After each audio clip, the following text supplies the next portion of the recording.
Trend کے ناظرین السلام علیکم۔ یہ کہانی ان حضرات کے لیے ہے جو صبح کسی کے ملنے کو نحوست اور پورا دن بیکار ہونا تصور کرتے ہیں، اور جو صبح منہ لگے اس کو سارا دن گالم گلوچ کرتے رہتے ہیں۔ یہ ایک بادشاہ کی کہانی ہے جو شکار کا بہت شوقین تھا۔ وہ جب بھی شکار پر جانے کے لیے محل سے نکلتا تو حکم دیتا کہ میرے راستے میں کوئی بندہ نہ آئے۔ اس کے حکم پر سپاہی سارا راستہ صاف کر دیتے اور کوئی انسان بادشاہ کے سامنے نہ آتا۔ ایک دن ایسا ہوا کہ ایک بزرگ لکڑیاں کاٹنے کے لیے جنگل میں گیا ہوا تھا۔ وہ لکڑیاں کاٹ کر واپس جا رہا تھا اور اس کی راہ بادشاہ کے راستے سے ٹکرا گئی۔ بادشاہ نے اسے دیکھ لیا اور سخت غصے میں آ گیا۔ اس نے سپاہیوں کو حکم دیا کہ اس بزرگ کو درخت کے ساتھ باندھ دو۔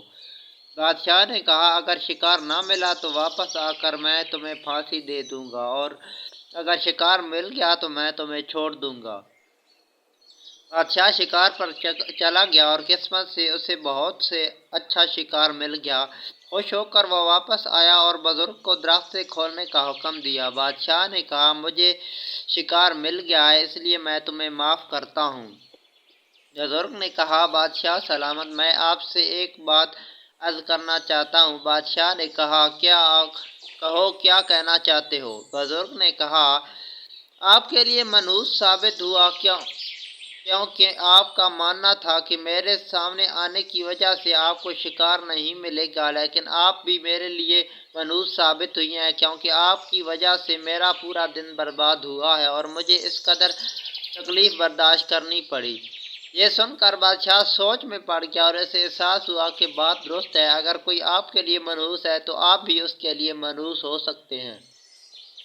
تو بہنوں اور بھائیوں، کوئی منحوس نہیں ہوتا، وہ بھی صبح کے وقت جب ہر طرف اللہ تعالیٰ کے رسول کی حمد و ثنا بیان ہو رہی ہوتی۔ اور خدا کے لیے اس سوچ کو بدلو اور صبح ہر کسی کو خوش بخت سمجھو، کیونکہ کوئی کسی کے لیے منحوس نہیں ہوتا، یہ صرف شیطان کی سوچ ہے اور کچھ نہیں۔ تو امید کرتے ہیں آج کی کہانی آپ کو پسند آئی ہوگی۔ کہانی پسند آئی تو چینل کو سبسکرائب کریں اور ویڈیو کو لائک کریں۔